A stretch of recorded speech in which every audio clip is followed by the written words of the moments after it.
Don Nystrom. And today and in the future, we're going to be focusing on elections.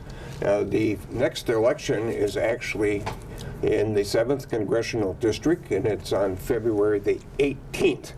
And on that date, we will be picking folks that we wish to represent us in Congress. Now, as you probably know, Sean Duffy has retired, I think, in September of last year.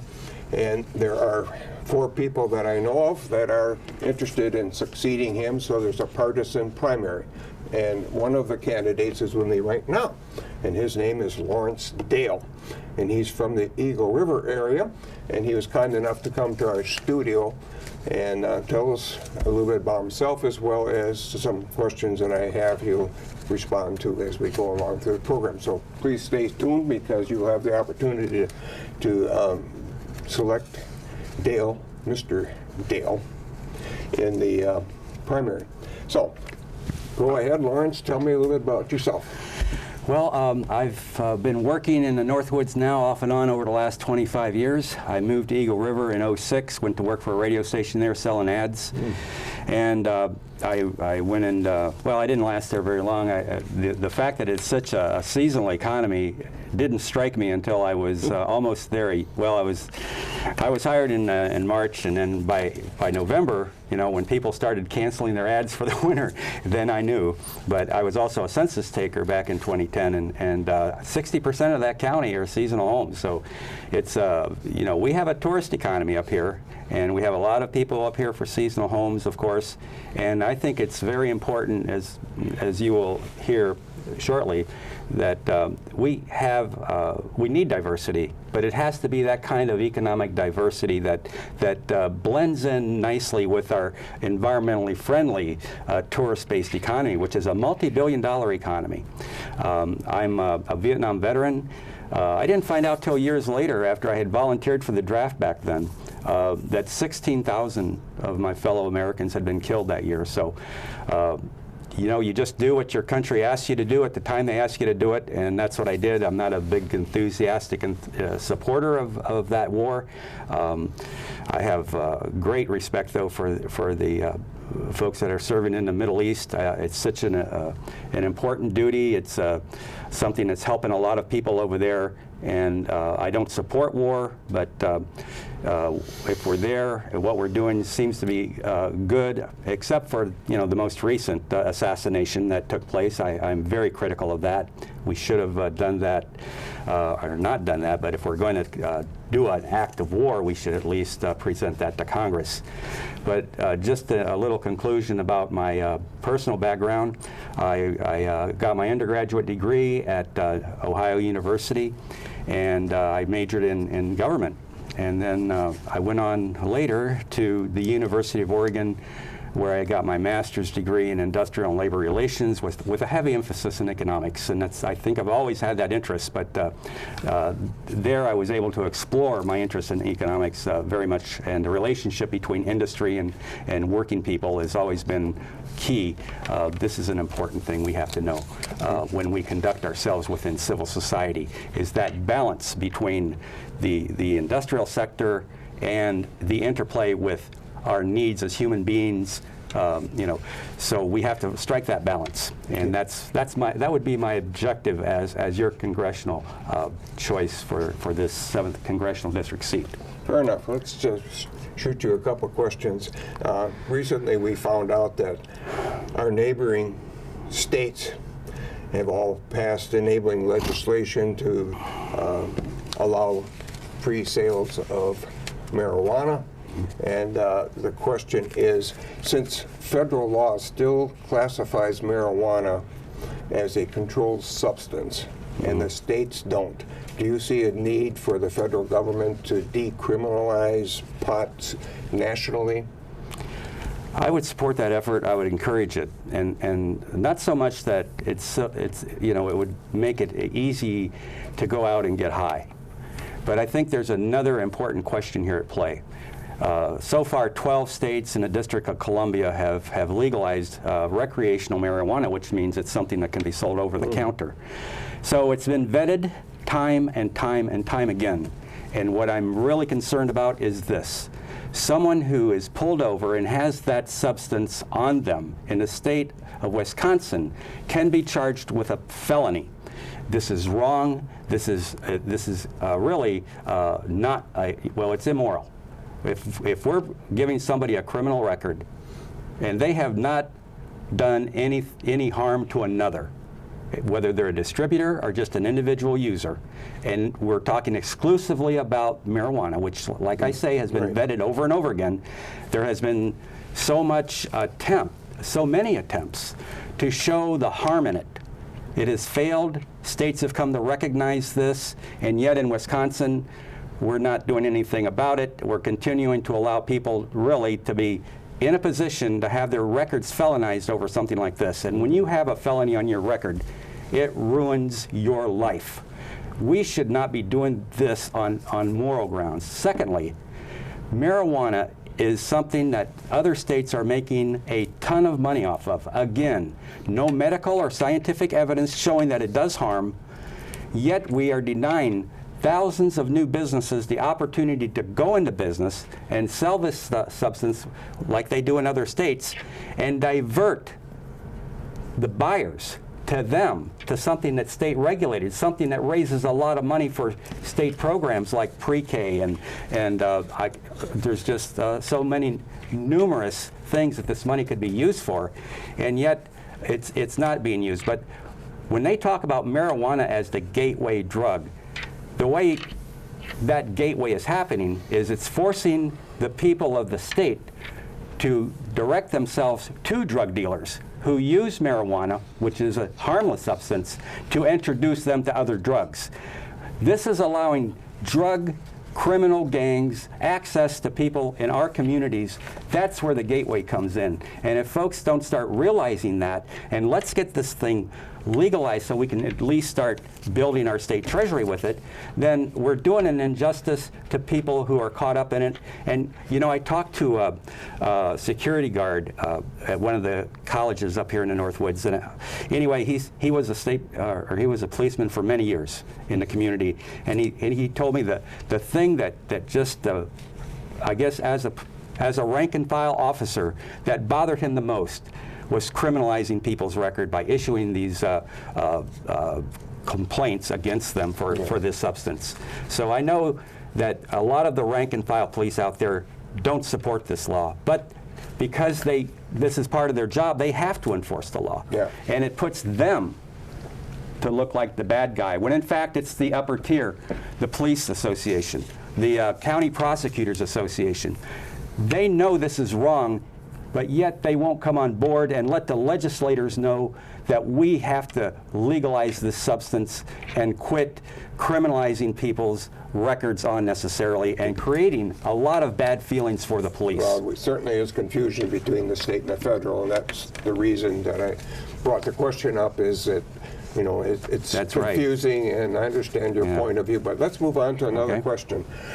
One of the really hot topics in Congress now, of course, is immigration, the illegal immigration, and border walls and funding for it and so forth. And I'd like to know what your position is on the illegal immigration and border walls.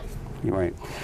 Well, I like to go to the root of the problem a lot, and of course, illegal immigration is getting confused with refugee status. Now, if somebody wants to immigrate to this country, there's ways of doing that. And I think what's going on in the media, to a large extent, is confusing the refugee issue with the immigration issue. And if we look at what our policies have been towards Mexico and Central America with regard to our trade policies, we are subsidizing the commodity crop ag industry in this country to a large extent. The lion's share of the budget for the Farm Bill, in fact, goes to the commodity crop growers, and that would be your corn, soybeans, and wheat. And especially with corn, when you're subsidizing any industry, and then that industry takes that ability because they have lower costs, they're being subsidized, and then they do what they did in Mexico, which was to dump it on that Mexican market. This put the report I've heard or seen has put about 1 million Mexican farmers and their families out of work. Now, we can't have a trade policy that allows this. Yes, they signed the North American Treaty Act, and of course that trade deal is what allows this.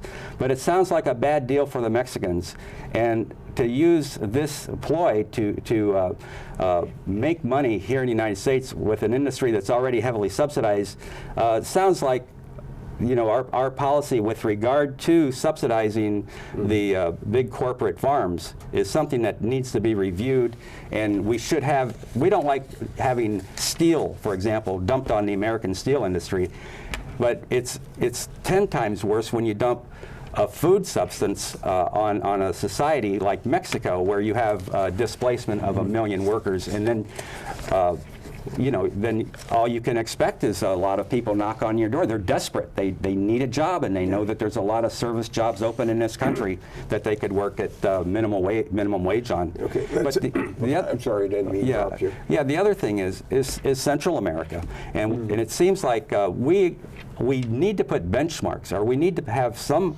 kind of accountability for what's happening with that money that we send to these countries, where now we see elections that are happening that you know, that have the appearance of fraud, and people are that is, the indigenous people of these countries are upset about it. We have drug gangs taking over. What is our military aid to these countries being used for to begin with?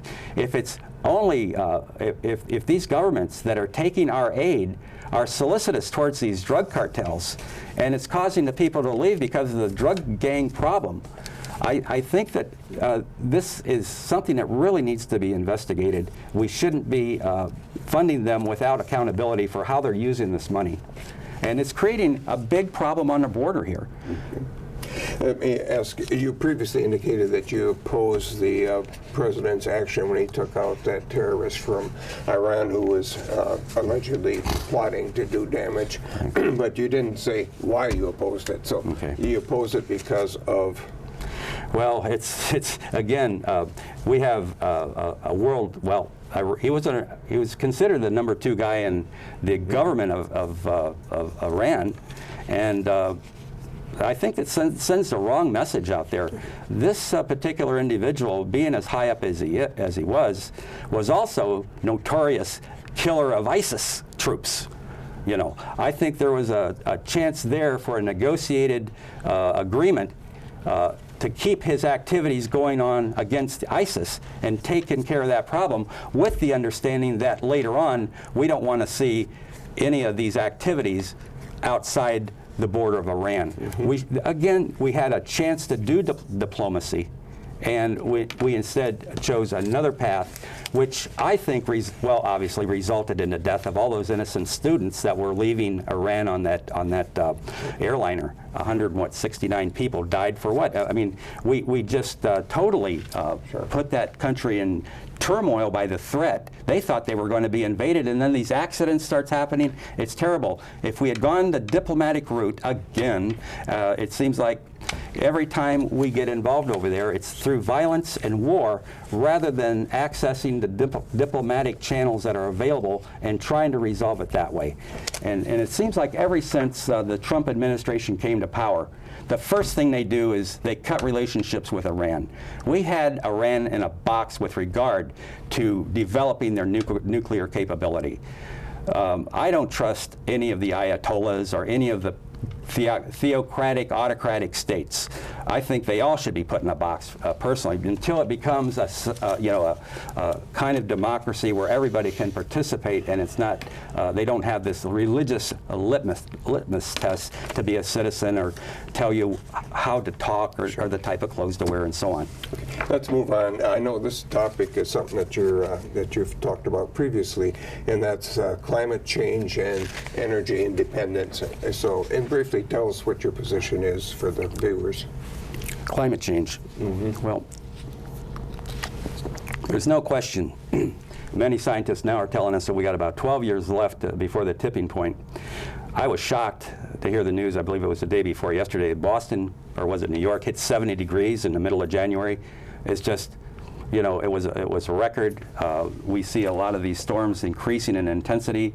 Miami right now is building their roads up because of the surge they anticipate from the rise in the sea levels. It's even the Pentagon itself is making plans militarily for this contingency.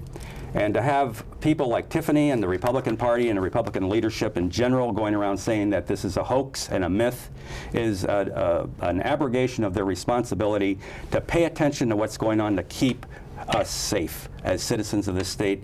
And of course, on the federal level, you know, we need to also be looking at policies and practices that are going to keep us from continually building all these greenhouse gases into the atmosphere. That means transitioning away from the use of fossil fuels, discouraging investments into portfolios that have large investments in fossil fuel industries, discontinue the transport of these tar sands oils through our district, these heavy tar sands oil that once they spill, as happened in Kalamazoo, Michigan, by the same company that owns the pipeline here, that's coming through the state of Wisconsin, coming through the 7th Congressional District, there is no ability to clean this stuff up. It's just too awful.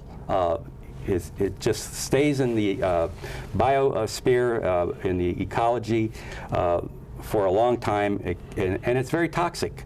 The fact is, we don't need to be burning. We need to make that transition to renewable energies right away. So part of my legislative agenda would be to get in there, work with the other folks, and get government programs and incentives going that would allow for the transition from fossil fuels to renewable energies. I mean, we have wind, solar. Solar's almost as competitive now as natural gas, so it's real close. Over the last 40 years, it has dropped down to near parity with natural gas in terms of an energy source. The thing is, we're not building the ability to capture that renewable energy. So that would be, like I say, a very important thing to do. Okay, I understand your position. Now, let's move on to kind of a different topic. I just read this morning, in fact, that the federal student loan debt is currently $850 billion. And of course, a lot of graduates of college can't afford to make their payments because their debt is too high. So is there something that the government should do to cancel some of those debt, or I have no idea? Well, I just want to, think? yeah, well, this is something that's being addressed. I forgot to mention in my introduction that politically, I was a Bernie Sanders delegate back in 2016. And of course, Sanders won that election, that primary against Hillary Clinton by about, well, I believe it was 17 points. So there's a strong belief among the progressive end of the Democratic Party, which I identify with, that it's time that the student debt get canceled, and it's time that we have free public college and free public trade school options for our young people. And forgiving that debt is very important. This is keeping a lot of young people out there from buying homes and raising a family and becoming pillars in their community. We need those people to be more participating in our economy. Instead, like with healthcare, all the money goes, in this case, with the students to the banks, and with healthcare, it's all going to the big insurance companies. They're making big profits off these very bad conditions that are hurting our economy generally, because the students, for example, if they're paying debt, they don't have enough money to go buy a home. And so it's hurting our economy, and it's not free stuff. I probably talked to 2,000 people when I was getting my nominating petition signed, and not many people brought that up. Well, you're just, you know, you're talking about free stuff. They understand, and most Wisconsin people understand that back in 1960, 1 out of every 4 Americans worked in manufacturing. Now it's only 1 out of every 10. Well, what does that 1 out of every 4 mean? It means that we've transitioned from 1 out of every 4 because the factories and the manufacturing jobs were all they call it outsource, but basically it was picking up a factory and just move it to a different country that has low wages, and thereby we have now the rise of very powerful Chinese tyrants who run that country, and yet they're treated like just everybody else, which is wrong. But the point I'm trying to make is as it used to be 1 out of 4, that meant that blue-collar people could get good-paying jobs that could give them access to the middle class, that could give them access to being able to educate all their children. My brother-in-law, for example, worked at the Lincoln Mercury plant in Wixom, Michigan, and he retired to his country home with his wife, sent all of his kids to college, and and I don't think he graduated from high school. But that's okay. He did important work. He worked as a sanitary engineer in a waste plant down there, and was a conjunction with Wixom, through Ford Company. And this is no longer something we have. We don't have, for our kids, for the ones that are coming up, a vision that they too can be a part of the American dream. And I think this explains why so many people losing hope do turn to drugs and become victims of the situation rather than more productive citizens and contributors to their community. And it's up to us to do this. We have to show them that this can happen, that the American dream can be achieved. But we have to get over the calamity that's happened over the last 30, 40 years of allowing our manufacturing to be moved overseas. And like with my brother-in-law's job, those jobs aren't available anymore for a blue-collar worker. And if they are, there are very few of them. I know there are some, but they're very few. But but I just want to make one more point about that. These plants were moved overseas, all right, and to dictatorships like China, okay? But the thing is, they were moved overseas. They didn't do it because it was a momentary profit to be made. A lot of money was made from that and continues to be made. So that's why we see such a big transfer of wealth from the working class and the bottom 90% of the population to the wealthy. And they have the ability to pay for any of the costs that are required in order to make college free, to make public trade schools free. They have that ability to make health care free. Okay, that's a great question. So. Right. So we can move right into health care. All right, that's the question. Right. That's, I think, probably #1 topic because it affects people personally. Is their health, where they're going to get it, how much it's going to cost, and can they afford their drugs? So what's the answer? Well, right now we're facing, we have 87 million Americans who are not covered, or they're not adequately covered. So, and then we see another 36,000 Americans die every year because they have put off going to the doctor so long that it was too late. And of course, the longer you put off an illness, the more expensive it gets, to take care of it. So that's what we're seeing. And I support the Sanders plan. It's called Medicare for All. I'm sure a lot of people have heard about it.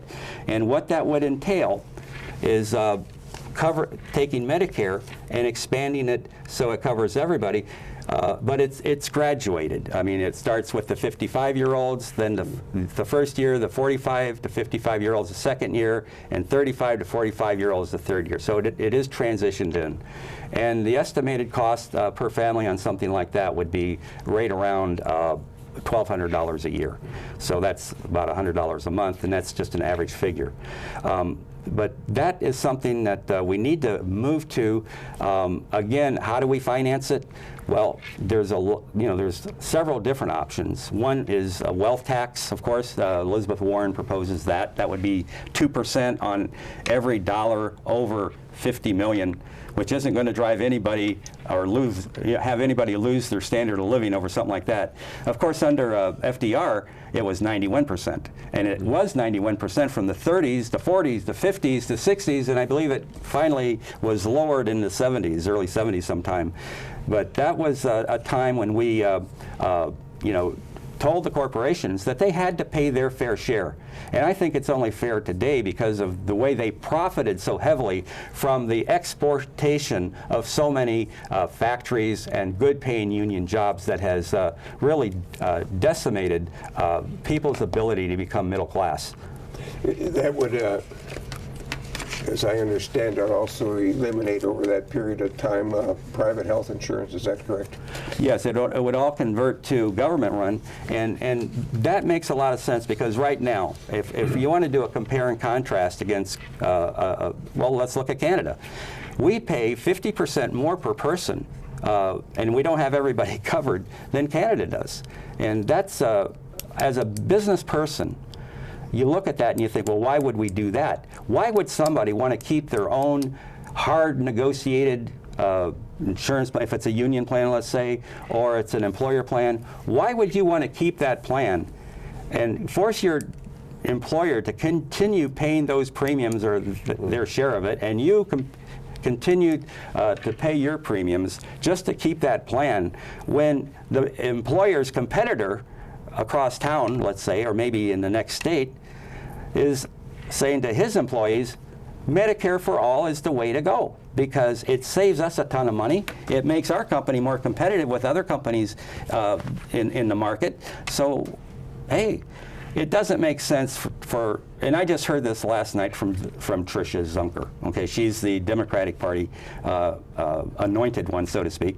But that was her thing, you know, that she thinks that people need time to think about that. What's there to think about? Are you going to help your employer lower costs by taking a national plan where we can negotiate your health care benefits, prices for pharma and other prescriptions, and get that down to an affordable level? And right now, for diabetes drugs in Canada, you pay 1/10 what you pay in this country for it. So it doesn't make sense to continue trying to kick a dead horse that just can't get up anymore. We've played out the private sector's ability to provide affordable health insurance. It's time to move on, and the wealthy can afford to pay for it, to pay their fair share. All right, Steve, move on. We only got a couple left for you. This one, because my background is in finance and economics, debt is something that worries me a lot. And we currently have a national debt of $22 trillion, and neither party has been able to slow down. Do you have a way that we can, in Congress, that you could suggest that maybe we should live within our means? I mean, that's my own opinion, but maybe we don't need to live within our means. What do you think? Well, I do think there's a lot of tax breaks for corporations that are unnecessary, and I know I could probably go on for the rest of this whole interview talking about them. But let's just look at a couple in agriculture. Why are we spending $120 million on Brazilian cotton when we pass that farm bill? It doesn't make sense. There's so many things that don't make sense. And why is it that the lion's share of the farm bill goes to the big corporate interests, especially the commodity crop growers, instead of going to the small producers? The small producers, the last time I looked at the farm bill, was 1% of the total farm, the billions that are in the total farm bill. I believe that we need to start looking at our farm sector in the 7th for growth, to add that diversity. Every merchant you talk to, if you walk down the streets of Marshfield or Minocqua or Ashland, will tell you this. We need a more diverse economy. Too many of us, even though we make our money during the summertime, a lot of us have to close down our shops during the winter because of such low diversity in our economy. And a major part of my plan legislatively is to bring profits back to the farm. Our plan, or my plan, calls for the building of small slaughter, meat processing, direct marketing cooperatives, and to serve as anchors for the farmers in the community, so that we could focus on high demand meat products initially, and be able, well, what we'd look to do is capture 4 to 5% of the total demand in our area, within, say, 100 miles of the plant, and have stores located so that we could directly sell to the public the products that the farmers from our area produce. This isn't fast food. Yes, it's going to take a while to evolve into something that ideally will attract new family farm businesses that are environmentally friendly into the multi-billion-dollar tourist economy that we now have. It will also create a situation where farmers, small farmers in Wood County, for example, would have the ability and be within range of that small mini slaughter plant, meat processing, and direct marketing cooperative, so that they could have more cash coming to the farm. This is something that has been on my agenda for a long time. Then the other part of this, looking at another crop that would be environmentally friendly as well, is hemp. Now, we have lost a brokaw plant, processing plant, pulp and paper processing plant. The one in Park Falls just went down not too long ago. We have Simcoe Windows that just announced laying off 100 employees in Merrill. And then in Rhinelander, where I talk to a lot of people collecting signatures, they tell me that the Rhinelander plant is operating at very low capacity. They have 300 employees there. They may have a potential of up to 2,000. But what is that high demand product that we can find that would put our farmers to work harvesting? And that would be hemp. And I know a lot of folks know about hemp. It makes a lot of different products. In Germany right now, for example, the car industry, the auto industry, is using hemp to make the interior molding of their cars. And you know, when they junk their cars, apparently they can just let their molding biodegrade. But that's getting ahead of the story. We need to find, and my plan is to work with a consortium of county commissioners, say a 4-county group, to develop a feasibility study that would show that high demand product that's commercially viable, so that we can start putting laid off pulp and paper workers back to work and also attract new workers. And I believe we're going to find that high-paying job that's going to be sustainable, where the hemp is going to be the raw material. So we have the advantage of putting processing workers back to the mills and back to work, and also provide a way for farmers to have an additional cash crop that they can harvest and take to the mill to be processed.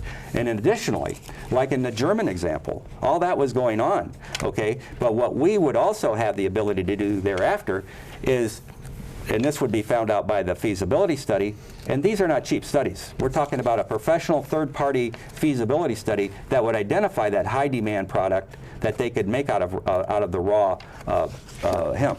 Okay, understand. Let's. I've only got 2 more questions. Okay. I've saved the hardest one for last, but this one is a little difficult too.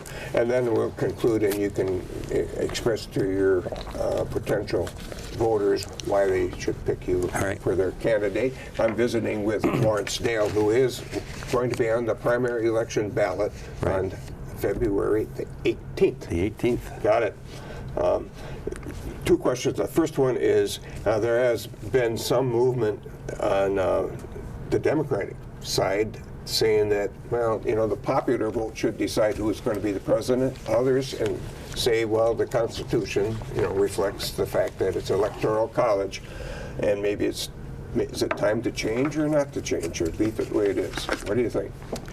Well, I'll tell you, I don't think it does the nation any credit to put a president in office like we did with President Trump, who didn't get a majority vote. And I know the argument is, well, if we didn't have the Electoral College, then the smaller states wouldn't, you know, they would be overlooked and nobody would bother to go talk to them and that kind of thing. But we have to look at, if we're a democracy, that means majority rules. And we can't have a loophole that would allow somebody like Donald Trump to attain that office. And the problem is that it undermines respect for democracy when something like that happens. And the Electoral College should have been more, you know, the reason they're there is that if something like this does happen, where we have somebody like a Donald Trump coming into office, they should have been able to see that coming, given the man's record. He's always been a racist, and he's also been linked to you know, white supremacists, always been anti-black, We don't want a president who's going to tear our country apart. Sure, there's a lot of things we could say. I could start a fight with you right now. That is not the way we conduct business with one another civilly. And we certainly don't want to elect somebody and have the Electoral College confirm that this type of person is okay to be president. He shouldn't have got through the door to begin with. We need to continue with our majority rule. That's what democracy is all about. I don't think anybody's going to avoid the small states. We could even pass legislation that requires it. If you're going to be on the ballot, you have to pledge to see all the states and to see them on average as often as you see every other state. I mean, that's a simple fix without undermining people's faith in America. Sure. Yeah, Lawrence, we are running short on time, but I'm going to ask one more hard question that's, nobody's got the answer to. Maybe Okay. you do. And then you can conclude with addressing the constituents and see what you think. But All right. the question is, gun violence and gun control. Big topic, but can you give me a fairly concise response as to what you think we should do? Well, I feel that these assault weapons, I slept with an AR-15 for a whole year when I was in Vietnam. I mean, that thing, we always had it. We always carried it around. And I was frightened then about them because I would see people on the firing line, and it was pretty reckless. I mean, of course, the ones we had were fully automatic. And, that kind of thing could happen if you're not experienced in handling a weapon. And I was in artillery, so we weren't out firing our guns all the time. But, yeah, this is something that needs to be done. We have to ban these assault weapons. And I'm sorry to say to the gun enthusiasts this. There's simply too many people out there who don't have a respect for life. They may be and probably are mentally defective. They may see threats where there aren't any. We can't diagnose everybody. All we can do is try to keep our fellow Americans, whether, if they suffer from that kind of thing, if they are that way, or if they get too excited over politics, and maybe they get too excited over, we've even heard the argument that the president would say something against somebody, and then there would be that fear that, oh, am I a target now? So let's get rid of selling AR-15s, assault weapons in general, and also we need a universal background check. I don't think these gun shows should be allowed to sell guns without everybody going through a background check. I've gone through them. Everybody goes through them. There shouldn't be a loophole there because all it does is attract criminals to our area to come buy guns. And then we're, actually we're enabling that element. And I don't think anybody in Wisconsin wants to do that. Not when you look into your heart of hearts about it. So I'm not. I think we've learned our lesson. These things have to be controlled.